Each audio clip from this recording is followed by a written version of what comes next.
Hey, nerds. Okay, this is super late because I've been studying for a long time and I went for my walk today and that was the best walk ever. It's so strange. And there's just glare in my glasses, but I need them because I need to replace my contacts and I don't know where I put the box. Anyway, um, I had the best walk ever and I wish I was so excited. I was so excited. It was the best thing. But uh I guess some of the things that I'm getting are only for me so far, and some of them I can share. So, um, I was really, I was really bummed. So, I have a secret that one day I can tell. Just not yet, I guess. So, I know this sounds so wacky. The only way that I could explain it is that, you know, the still small voice when you relax and come to meditation. If you don't meditate, if you don't study, I don't know how to explain it to you, because it sounds like schizophrenic, but it's not. It's not the same thing. So I feel like I'm just digging myself deeper. All right. So the only way that I can explain it is how, like, not saying I'm on the level. Like, I don't think there's any difference in when Jesus tells a story and the disciples are like, what does that mean? Amongst themselves. But Jesus knows that they don't get it. That's kind of like either really strong intuition or he's just psychic. Like, he just knows. So, and I think if you really, calm down and observe, it seems to help me a lot when I'm out in the nature and in motion. But then things just pop into my head and things like make sense. And sometimes it's really fast. Anyway, I was so excited, but I can't say why. It's so annoying. But this other thing, before I went on my walk, we're just sticking with that because I was like, what am I going to think about today? And something really significant happened for me last night. And what I wanted to do, well, I guess it was 2 nights ago. Okay, so when it was sleepy time, it was like my schedule was so off. It was like 3 o'clock in the morning, and I really wanted to go to bed.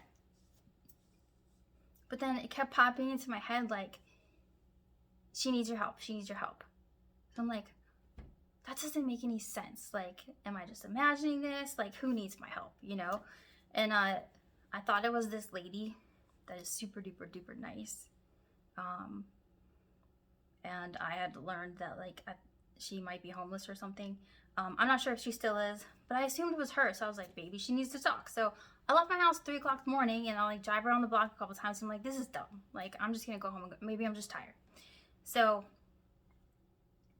then last night, when I wanted to do my meditation, and it was like 11, something like that, as soon as I got like relaxed and like into my meditation, I felt the urge to get up and go. And I'm like, go where? And I wasn't tired, and I had thought about going to Uber earlier, and I haven't done that in months. But I need to make some money. So I was like, whatever, I'll just go do that. And so I did a couple rides, and then I kid you not, and I know it's just a coincidence, but it made me laugh because I had to pee, and I was starting to get hungry, and it was like 1 o'clock in the morning. So I was like, maybe I shouldn't do anymore. But then I got another like ride offer, and I clicked it, and I kid you not, it said Lucifer, and I was like, you gotta be kidding me. So I was like, well, I picked it up, whatever. But then it canceled, and then it was looking for another ride, right? So I was like, that's right, Lucifer. Anyway, so then there was another one, and I picked it up. And then it was like all the way to Ashburn, and I was already like in Herndon, almost to Reston, and I had to pee, mind you, already. And I didn't want to go to Ashburn. then I was like, I can't backtrack. That's not the right thing to do because I already picked up the ride, and like we have to do what we said we're gonna do. So I did. And then I find this house, and then I'm waiting, and then it clicks over the like, okay, we're charging this person while you're waiting. And then several messages I sent the lady, like, I'm here, and then she's like, I'll be out in a couple minutes, but then she doesn't come out, right? And then that happened a couple times, and then I'll be out in 2 minutes, and then another 5 minutes goes by, and I'm like, damn, like, I really have to pee now, and I'm hungry. And then I was so close to just canceling and like rolling out because I'm like, I need to pee eventually. I need to get gas. And like, who waits this long for a lady that said she was coming? Anyway, I was just about to give up, and she finally opens the door and gets in the car.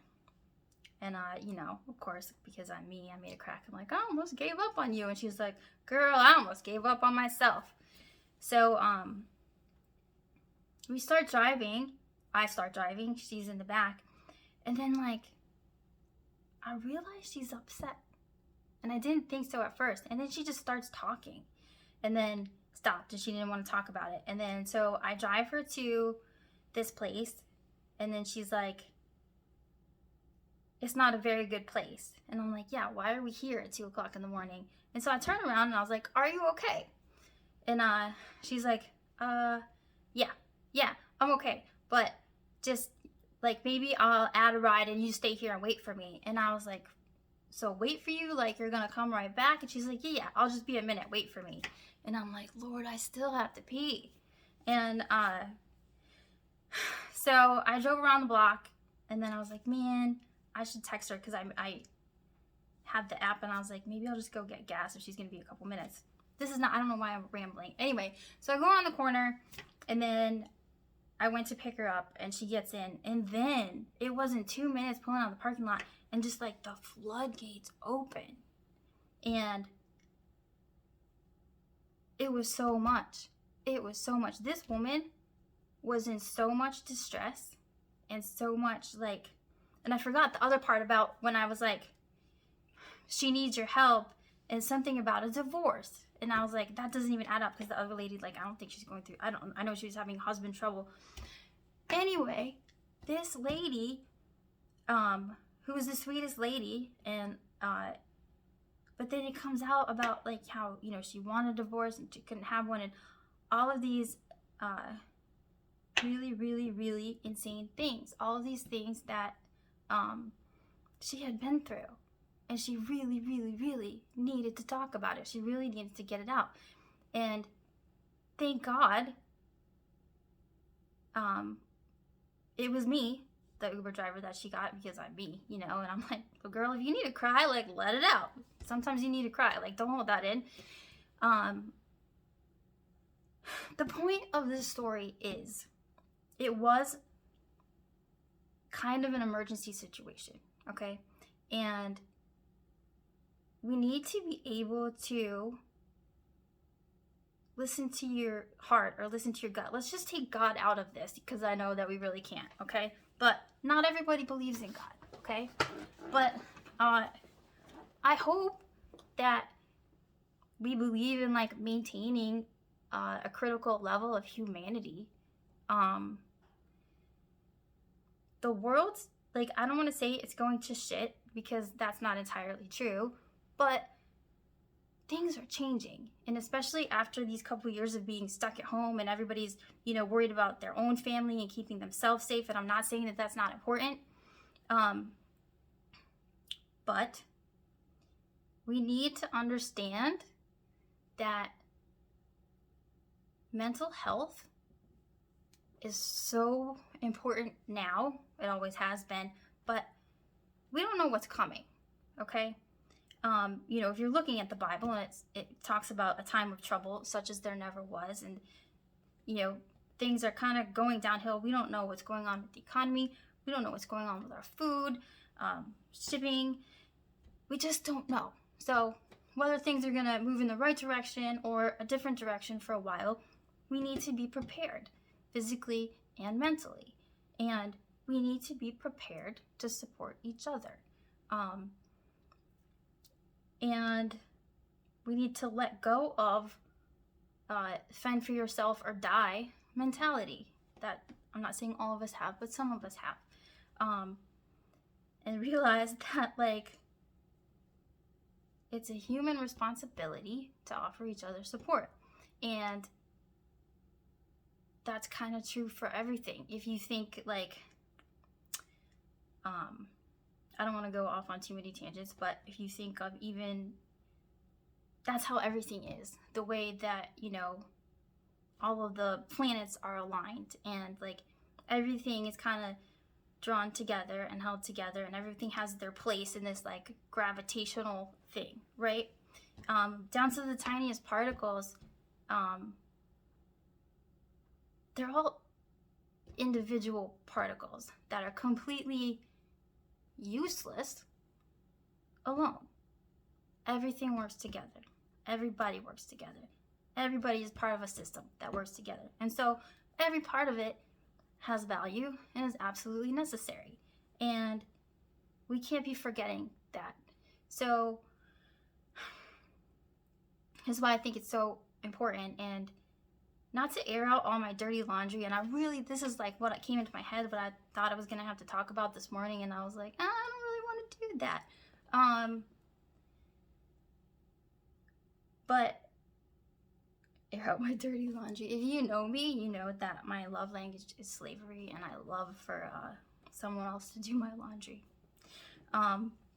Anyway, that doesn't matter. What does matter is that this woman was at like the critical point where like maybe she was gonna give up hope, you know. And like, I don't want to ask a stranger really important questions, but when I know I need to. Like, if somebody's in crisis, like, you need to step in and find out how bad it is.